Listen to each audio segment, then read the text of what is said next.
Oke, Assalamualaikum warahmatullahi wabarakatuh. Saya Muhtasar, calon guru penggerak Angkatan 7 Kota Banjarmasin dari SD Tinul Fikri Banjarmasin. Oke, ketemu lagi pada tugas demonstrasi kontekstual, yaitu pada modul 3.1. Tugasnya mewawancarai 2 sampai 3 kepala sekolah, dan selanjutnya menganalisis menggunakan 4 paradigma, 3 prinsip, dan 9 langkah-langkah pengujian. Oke, pada tugas demonstrasi kontekstual kali ini, saya mewawancarai dua kepala sekolah, yaitu pertama Kepala Sekolah SD Tinul Fikri Banjarmasin, Ustadz Marjianto SPD, dan yang kedua Kepala Sekolah SMP Tinul Fikri Banjarmasin, Ustadz Fatur Rahman SPD. Oke, Bismillahirrahmanirrahim. Assalamualaikum warahmatullahi wabarakatuh. Salam warahmatullahi wabarakatuh. Eh, Alhamdulillah, terima kasih Ustadz sudah mengizinkan untuk wawancara pada hari ini dalam memenuhi tugas pendidikan guru penggerak modul 3.1, yaitu pengambilan keputusan seorang pemimpin. Izin ya Ustadz ya, beberapa pertanyaan nih. Ada 8 pertanyaan yang akan kita sampaikan pada hari ini. Mudah-mudahan nanti Ustadz bisa berkenan untuk menjawabnya. Oke, silakan Ustaz. Baik. Yang pertama, selama ini bagaimana Ustadz dapat mengidentifikasi kasus-kasus yang merupakan dilema etika atau bujukan moral? Untuk kasus-kasus yang itu mungkin sama-sama eh, mengandung kebaikan, itu kita masuk dalam dilema etika. Tetapi jika kasus-kasus itu sudah eh, melanggar aturan atau tata tertib yang ada, itu termasuk kasus yang dalam bujukan moral. Baik, terima kasih Ustadz. Selanjutnya, selama ini bagaimana Ustadz menjalankan pengambilan keputusan di sekolah Ustadz, terutama untuk kasus-kasus di mana ada dua kepentingan yang sama-sama benar atau sama-sama mengandung nilai kebajikan? Biasanya ketika kita mengambil sebuah keputusan, itu yang pertama kita kembalikan ke tertib yang berada di sekolah. Apakah kasus tersebut itu yang dampak besar untuk kepentingan lembaga, itu sangat kita pertimbangkan. Kemudian yang kedua, jika dua kasus itu kasus yang salah satunya bisa kita minimalisir atau kita carikan solusi, maka itu yang kita carikan solusi, sehingga dua kasus itu nanti akan sama-sama dapat dijalankan. Kan ini tadi yang dilema etika ya. Jadi yang dilema etika kasus yang sama-sama benar tadi. Jadi bukan kasus yang menyalahi aturan atau itu, tetapi itu kita lihat tadi kemanfaatan untuk lembaga seperti itu. Baik, terima kasih Ustadz. Luar biasa. Selanjutnya mungkin langkah-langkah atau prosedur seperti apa nih yang biasa Ustadz lakukan selama ini dalam pengambilan keputusan, tentunya pada kasus-kasus dilema etika. Biasanya langkah-langkah prosedur itu ketika kasus itu bisa kita selesaikan di manajemen SD, maka kasus itu akan kita selesaikan di manajemen SD. Tetapi jika kasus itu nanti berhubungan dengan lembaga atau yayasan, maka kita akan mengangkat di rapat yayasan seperti itu. Tetapi jika kasus itu harus segera kita selesaikan, maka kita lihat dulu apakah kasus itu bisa saya putuskan sendiri atau tidak. Jadi kita melihat kasusnya itu sendiri. Baik Ustadz, berarti melihat sejauh mana kasus itu sendiri ya, apakah mungkin ringan ataupun berat. Baik, selanjutnya Ya, betul. hal-hal apa saja yang selama ini Ustadz anggap efektif dalam pengambilan keputusan pada kasus-kasus dilema etika?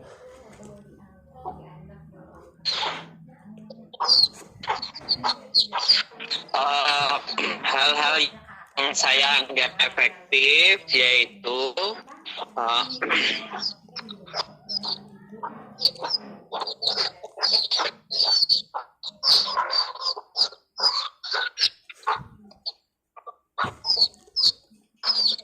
Ya, kasus itu kita biasanya kita kembali ke tata tertib yang ada ya. Kita kembali ke tata tertib yang ada.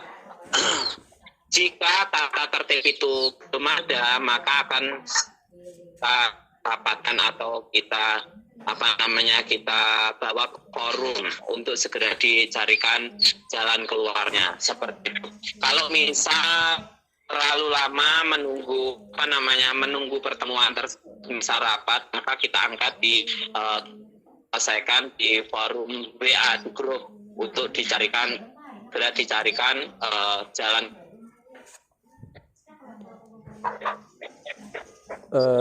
baik Ustadz, selanjutnya kalau tadi hal yang efektif, kalau sekarang ini adalah hal-hal apa saja yang selama ini merupakan tantangan nih bagi Ustadz dalam pengambilan keputusan pada kasus-kasus dilema etika. Karena kita ini hubungannya sangat baik, sangat erat dengan guru, dan dua kepentingan tersebut itu sama-sama sama-sama baik.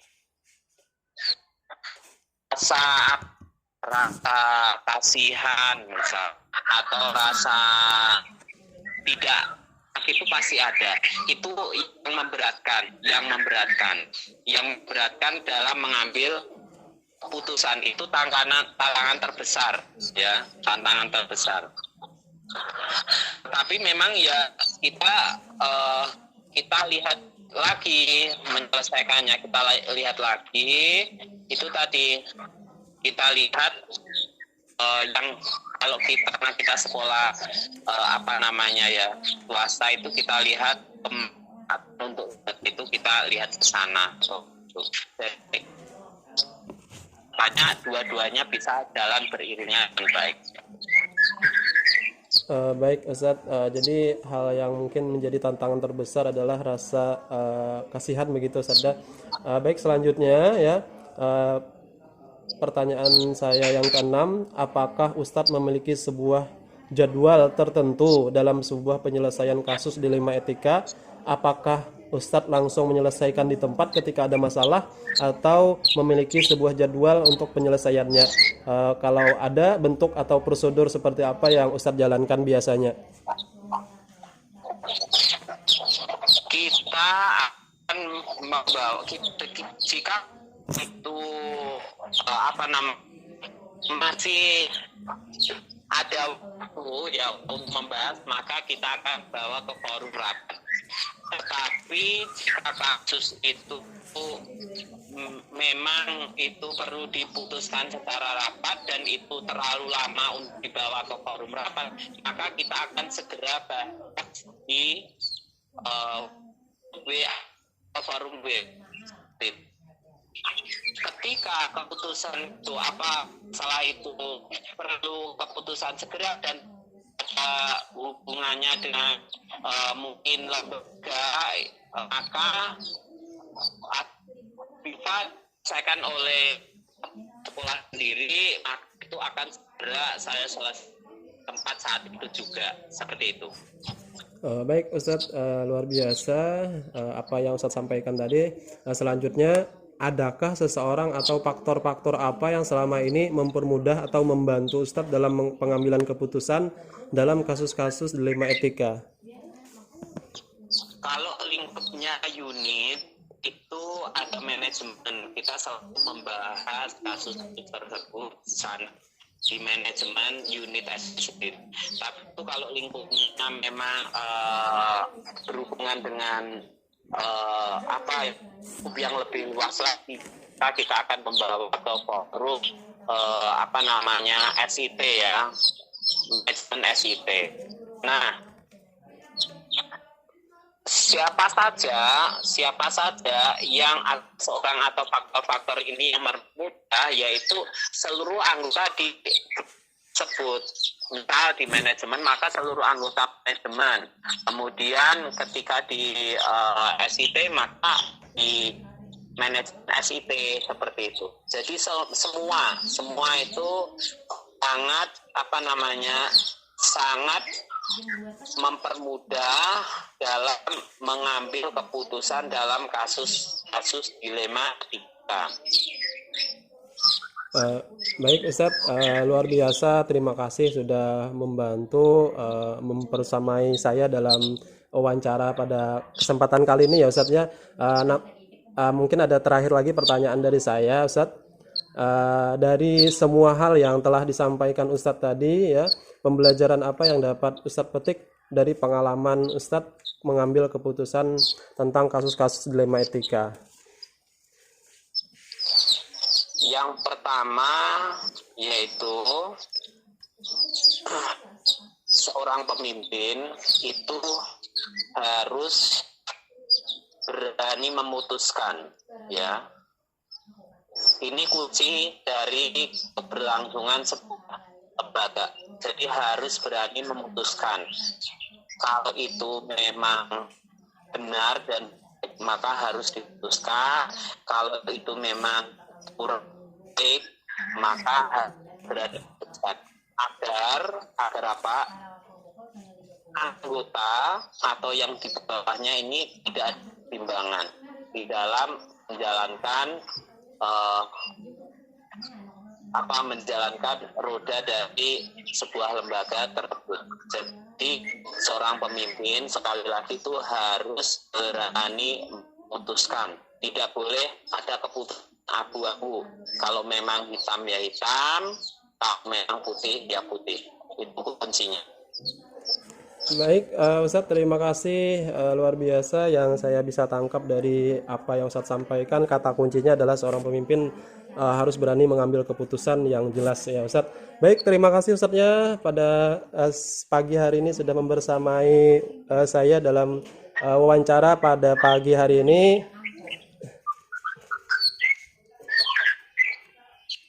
Sekali lagi, sama-sama sekali lagi mohon maaf mengganggu waktunya nih. Terima kasih sudah membantu dalam penyelesaian tugas pendidikan guru penggerak di modul 3.1 tadi. Mudah-mudahan apa yang Ustadz sampaikan juga nanti bisa saya aplikasikan dalam kehidupan saya, apalagi dalam berorganisasi juga tentunya. Terima kasih sekali lagi berbagi pengalamannya dalam wawancara tadi Ustadz. Mohon maaf nih mengganggu waktunya sekali lagi. Mudah-mudahan kita selalu disehatkan Allah Subhanahu wa taala Ustadz ya. Amin. Oke, demikian. Terima kasih. Assalamualaikum warahmatullahi wabarakatuh. Waalaikumsalam warahmatullahi wabarakatuh. Bismillahirrahmanirrahim. Assalamualaikum warahmatullahi wabarakatuh. Waalaikumsalam warahmatullahi wabarakatuh. Mohon maaf Ustadz, izin pada kesempatan kali ini kami mewawancarai Pian karena ada tugas demonstrasi kontekstual modul 3.1 tentang pengambilan keputusan sebagai seorang pemimpin. Ada 8 pertanyaan yang insya Allah kami ajukan ke Pian, mudah-mudahan nanti bisa Pian bantu dalam wawancara ini. Insya Allah setelah mohon bantuannya. Insya Allah. Yang pertama, selama ini bagaimana Ustadz dapat mengidentifikasi kasus-kasus yang merupakan dilema etika atau bujukan moral? Bismillah. Kita mengidentifikasi yang pertama yang bujukan moral ya, antara benar dan salah. Ini pastinya ada 3 peraturan yang kita ambil sebagai patokan, yaitu peraturan agama atau nilai-nilai Islam. Yang kedua adalah nilai-nilai kebangsaan, atau kita di sini ada peraturan pemerintah. Yang ketiga ada peraturan sekolah. Jadi kalau menyalahi dari 3 aturan ini, maka itu kita anggap salah. Dan ketika ada yang salah, pastinya kita mengambil yang benar atau menegakkan kebenaran. Namun ketika ada kasus-kasus dilema etika yang mana itu sama-sama benar, ini kalau misalkan tidak termaktub dalam 3 hal tadi, dalam peraturan nilai-nilai agama Islam, nilai dari kebangsaan dan juga nilai sekolah, maka berarti itu adalah sesuatu yang So, dilema etika. dilema ITK ya. Ya, jadi gak ada masalah nanti karena itu sama-sama benar, jadi yang manapun kita ambil nanti insya Allah tidak akan terlalu berpengaruh seperti itu. Oke, Ustadz, terima kasih tadi bagaimana Pian mengidentifikasi kasus-kasus baik itu dilema etika ya ataupun bujakan moral. Selanjutnya, selama ini bagaimana Anda Ustadz menjalankan pengambilan keputusan di sekolah Ustadz, terutama kasus-kasus di mana ada dua kepentingan yang sama-sama benar ya, atau sama-sama mengandung nilai-nilai kebajikan. Oke, jadi selama ini setiap pengambilan keputusan itu selalu kita laksanakan di rapat ya. Di sekolah kami alhamdulillah ada beberapa jenjang rapat ya, atau kami menyebutnya syuro. Ada rapat manajemen sekolah ini, dan juga ada rapat di atasnya, yaitu rapat staf yayasan atau staf dari yayasan, dan juga rapat yayasan itu sendiri. Nah, jadi mengambil keputusan di hasil rapat tersebut. Oke, terima kasih Ustadz. Jadi apa yang Ustadz lakukan dalam menjalankan pengambilan keputusan itu dengan suro atau yang biasa kita kenal dengan rapat, Ustadz lah. Iya. Yang berikutnya, langkah-langkah atau prosedur seperti apa nih kira-kira yang biasa Ustadz lakukan selama ini dalam pengambilan keputusan? Jadi yang pertama pastinya di rapat tadi, nah di situ juga ini biasanya kalau kasus-kasus itu banyak juga di, kalau siswa itu di kesiswaan biasanya. Ini pastinya kesiswaan juga mengkonfirmasi dan juga mencari bukti kalau misalkan itu ada kasus yang misalkan bujukan moral ya, kasus yang mungkin anak-anak melakukan pelanggaran dan sebagainya. Jadi di sana kita melampirkan bukti, saksi, keterangan. Nah, baru kita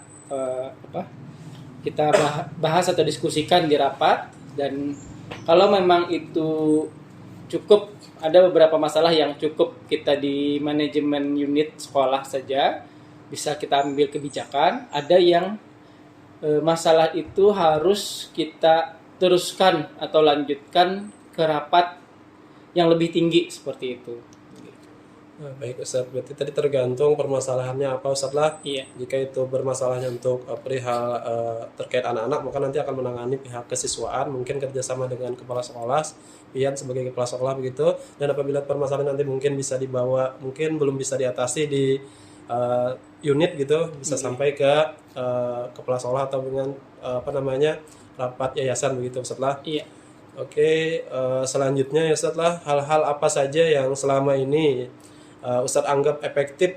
Jadi selama ini dalam penanganan permasalahan Ustadz anggap efektif ya dalam pengambilan keputusannya pada kasus-kasus, terutama nih kasus dilema etika.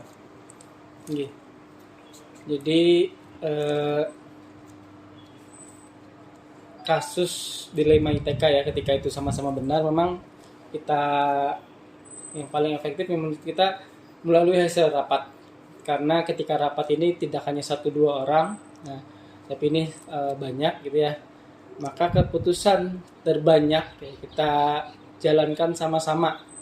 Nah, karena yang mana itu yang banyak, sehingga ketika banyak kita mindsetnya itu yang paling benar. Walaupun ketika rapat misalkan ada 5 orang, ada 3 yang milih A, 2 yang milih B, maka kita ambil yang A, 3. Mindset kita adalah ini lebih banyak yang memilih ini, pastinya ini lebih benar insya Allah daripada yang B tadi, seperti itu. Dengan ketika ada perasaan mindset awal, walaupun itu berbeda dengan apa yang kita inginkan, tapi ada mindset kita ini yang lebih benar, maka kita menjalankannya bisa lebih nyaman seperti itu.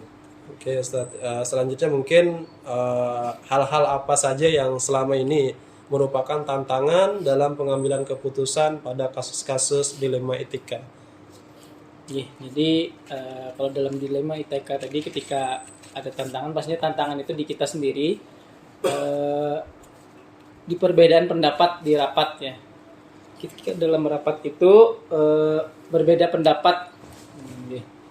Jadi kadang agak lama pembahasan karena perbedaan pendapat tadi, tapi karena kita lakukan dengan musyawarah, insya Allah bisa teratasi masalah-masalah itu tersebut.